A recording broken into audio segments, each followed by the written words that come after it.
day. We welcome now Henry Barbour, GOP Strategist. Hey, Henry, how's it going, man? Hey, Gerard. How you doing, man? Doing great. So we're getting all set, getting a little fired up about the big debate tomorrow night. We've been discussing that here on the program really ever since Joe Biden recorded that very short video where he challenged former President Trump to debate and said, "Make my day, pal." And Mr. Trump pretty readily accepted not so long after he published that video. So here we are. You know, the first thing that we've talked about, and get your take on this, is how unusual it is to have the candidates, the presumptive candidates from the two main parties participating in a debate prior to the conventions. We couldn't find any example where that has happened in the modern era. What's up with that? It's unusual, that's for sure. And I think it's an unusual race. I mean, we got Biden, essentially two incumbents, which is a whole different dynamic. And then I think Biden, they've got their reasons for wanting to go early. And I think Trump, rightly, took them up on it. And Yeah. I think it's a good opportunity for Trump in this environment. But this debate may be more meaningful, Gerard, than a debate that would have happened in September or even October, because it's gonna last for the next several months, and it's got voters, I think, paying attention sooner. Normally people don't start paying attention, they say, till after Labor Day, but this is going to be quite different, and so I'm excited about it. And I think both sides have got things that they need to accomplish to have a successful evening. Is this a situation, do you think, Henry, where literally the election could be won or lost tomorrow night? No, I think that would overstate it. But Okay. I do think for President Trump, let's just take a step back. The big picture. What's the political environment out here? And the reality is, there was a Harvard poll not that long ago that showed 82% of Americans want a new president. 82%. That's incredible. Biden's in trouble. And if you look at Asians, Hispanics, African Americans, young people, 64% of 18 to 25-year-olds said they thought Trump did a good job when he was president. And so Trump, if he will practice tomorrow night and afterwards, what I call the politics of addition, not the politics of division. If he will focus on talking about his accomplishments in his first term and making people feel like if he's president, he's going to care about all 340 million Americans. He's going to be working for all of them, not just the people that wear a MAGA hat. And there is just huge opportunity you see in these polls, even by a group like, from Harvard, showing the opportunity with traditional Democrat voters. And so Trump has a big opportunity if he can avoid taking the bait. So when Biden tries to get him to react to being called a felon or talking about January 6th or that, he's going to be some kind of dictator, Trump has got to not take that bait and focus, in my opinion, Gerard, on a contrast on economy, national security, crime, inflation, the border, the things he did as president and what Joe Biden's just done as president. Because we know the American people aren't happy with what Biden's done. If he can stay focused, I think he has an opportunity to, he won't win it tomorrow night, but I think he will take a big step in the right direction. That's my view of the opportunity for Trump. I mean, of course, Biden's got his own opportunity as well, and I think there are things he needs to do. He needs to, of course, be energetic and engaged and sharp and alert. I think there are some folks in Trump world who feel like Biden is not going to be able to do well, and I think he showed the State of the Union that he can outperform, and I think that's what we should expect. I'll say as Republicans, Yeah. and we know the media will gush about it, um, but I don't think that really matters. It didn't matter after the State of the Union. I mean, the political environment is still very Yeah. rough Yeah. for Joe Biden, but he's got to get on offense. He does. He needs to get Trump to react and get angry, and you know, but he needs to be on offense. Certainly, as an incumbent president, if he's defending, he's losing. And I would argue if Biden is talking, Trump is winning in this debate. That's why I like this Interesting. rule. I think plays to Biden or Trump's advantage that Dana Bash and Jake Tapper will be able to, turn off the microphones, or somebody will. Yeah. And Yeah. I think that helps Trump because he won't come across as sometimes, just occasionally, he might come across like a jerk because he just, talking and running over people. Well, he's not going to be able to do that, I don't think, tomorrow night. And I think that's good for Trump. And I also think it's good for Trump if Biden's talking. Okay. Um, so That makes sense. the rules might be to his advantage, I would argue. One thought I had about this, Henry, and I think it's just a function of the nature of these candidates. You talked about Mr. Biden and questions about his mental acuity and fitness to serve another 4 terms. Mr. Trump, of course, who has a tendency to, let's say, get a little harsh, a little hostile in those sort of settings. I just wonder if viewers are not focused on that more than they are the distinction of the respective policy issues and vision for the country of the candidates, that they're just looking more at this reaction, the performance, and the personality from a general perspective. We're not even paying attention to the policy. I think you're 100% right, Gerard. So often, it is people vote on personality, and I don't know that they look at the things that are really the most important. But I think that's a fact. I do think both candidates got to talk about policy, but I think the way you come across, are you likable, are you the guy that somebody wants to sit down and have a beer with, it matters. I think it's one of the reasons Bill Clinton was so successful. He was this great blend of personality and policy. Agree. Not that his policies were right, but he could he could talk it, and he could feel your pain. And I think he's probably the best political performer that I've seen in my lifetime, other than Reagan. I think would be right behind him, but neither one of them will be on the stage tomorrow night, and it's going to be fascinating. Biden's got to show fight. He's got to show that he's not weak. And I think Trump wants to remind people that, look, no, I'm the fighter. I'm the one that fights for this country. And we've got a president right now who's weak. If you look at what's going on with Putin, if you look at what's happened with Hamas and Afghanistan, just so many examples of Biden being weak. And so I think he's got to show some fight. He needs to have a vision for his second term, things that matter to people. And it'll be interesting. I'm sure we'll hear lots about reproductive rights. And anyway, Yeah. it's going to be, Well, it'll be fascinating. We're up against a break.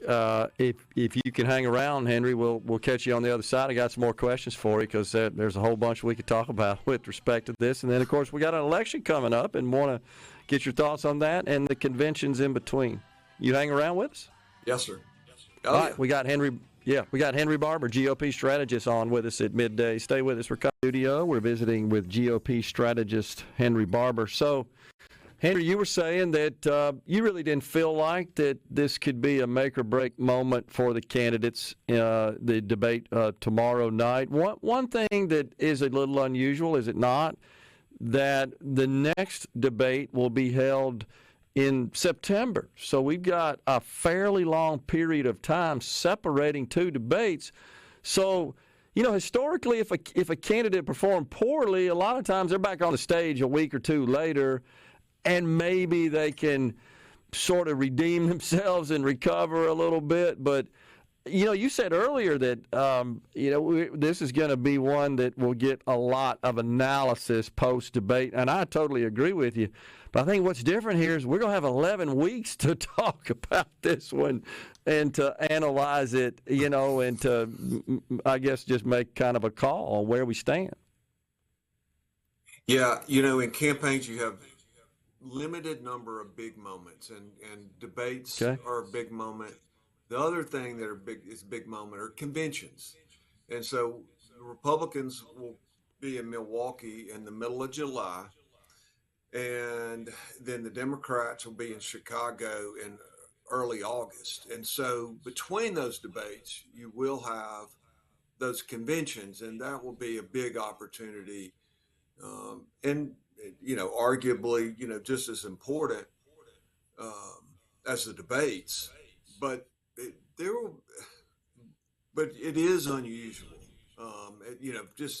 We're in June and we're talking about a presidential debate. It is a big moment, and I certainly don't want to give the listeners the impression that I don't think this debate is significant, because it clearly is. But I don't think anybody's going to win or lose tomorrow night. Okay. But I do think, particularly for Trump, because I just think the political environment favors him, I do think it makes for him a big opportunity if he can show people, hey, I can be your president. I was much more successful when you talk about economy, inflation, national security, the border, than what we're getting from Joe Biden. And it's a big opportunity for him. And I think for Biden, it's a little bit more, he's got to protect himself. I just don't think he has as much upside as Trump does. If we get a big turnout in this election, I think that's really good news for Donald Trump. From a strategic perspective, and I respect the fact that you've got incredible experience in these matters and have advised candidates and been heavily involved in high-profile national campaigns and the like. I'm just wondering, Henry, if when you're running for president, it's a question to you, when you're debating, you can appeal to your base that you got in the bag. They're going to vote for you, right? So maybe you need to come across as making statements and sort of reaffirming to them where you stand and that you're their person.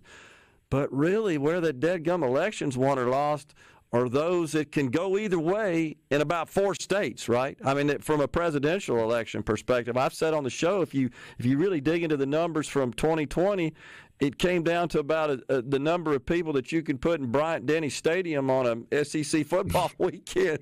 That's what won the election. Isn't that the truth? Totally. Yeah, about 40,000 votes was the difference in 4 states, and yeah,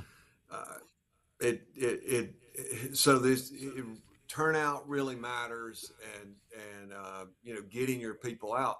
As you say, though, you've got to reach the people who are undecided. Yeah, and that's why I like to talk about the politics of addition, and not what Trump normally does, which I think is more divisive. And I think because it will help him grow. The politics of the division, when he does that way, it fires up the MAGA base. Well, the MAGA base is fired up. I mean, they're Yeah. going to be there, Yeah. and he's got them in the bag.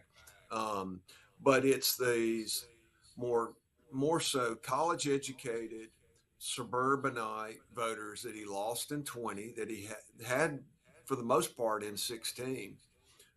He needs to get them back, but it's also Asian Americans, Hispanic Americans, African Americans, and young people who are really disgruntled with Biden for a variety of reasons.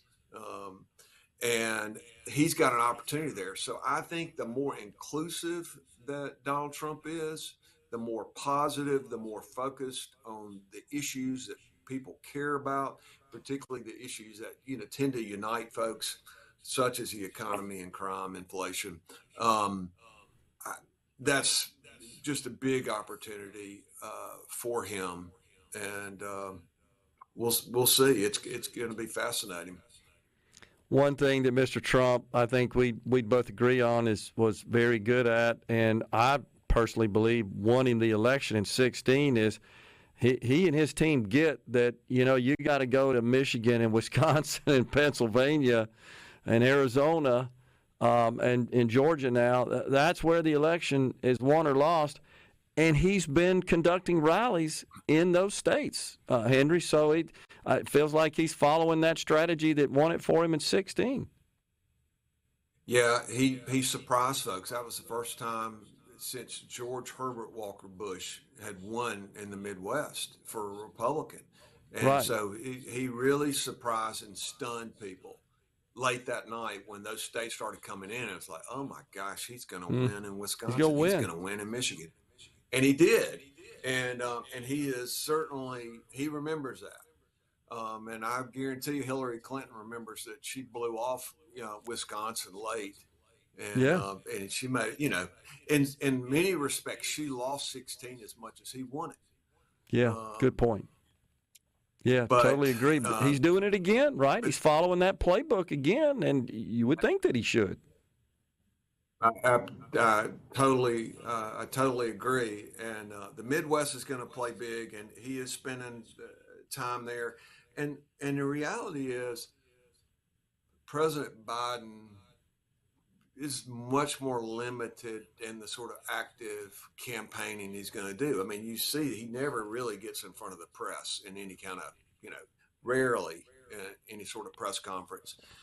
And I'm not saying if I were on his team, I wouldn't be doing the same thing, but it gives Trump more opportunity to get out on the campaign trail and to be aggressive, have his foot on the gas. And my hope is that he goes in very calm and disciplined tomorrow night. Stay on message. Don't take the bait from Biden. Don't get in a shouting match. Focus on the contrast of, hey, how's this guy working out for you? Let me remind you of some things that we accomplished. And then remember Yeah. that tax cut we got you in 2017? Well, it's going to expire next year. And guess Yeah. what? Joe Biden wants to raise your taxes, America, by $5 trillion. And Elizabeth Warren wants to do about 10 times that That's much. right. That's right. I'm so with you, and gosh, I so hope that comes up. I don't know that there is a higher profile, more important issue. Thinking in terms of whomever's elected and we enter the 2025 session, it's going to be this because it's staring you in the face. Expires at the end of 25. Got to do something. It's a huge issue, and they definitely have different plans. I'm not sure. Yeah. Trump's talked about people not having to pay taxes on their tips, so that's kind of Tips. interesting. I'd be interested to get your take on that. But I think carving out certain groups is probably not the greatest idea. I'm all for reducing taxes anytime. You know that. I get concerned about when you target it at a specific group. But Henry, is this perhaps not a political strategy to win Nevada? There's no question. I think yes. I mean, Nevada clearly he's got a lot of people that live off tips, but that's a big factor in a lot of places. So I can't really argue, I guess, against the politics of it. I'm no tax policy expert. I'm not sure from a policy standpoint I agree with it, but look, Trump is a political master. He's demonstrated that. Certainly. And he announced it in Nevada. That's where he made the announcement in front of the various service workers unions there. So that was all pre-planned. I thought it was a brilliant move. Well, we got to go, got a but very good team. Yeah, no doubt about it. That are tapped into the minds of the voters, and they appeal to that very, very well. Yeah. Henry, always appreciate your insight, sir. It's been good talking to you, and I'm sure we'll be talking to you some more. It's going to be a lot. Probably have to get you on again post-debate to get your take on that as well. Thank you, sir. Appreciate it. Thanks, Gerard. Take care, buddy. We're coming right back, folks, in the Element Wealth studio.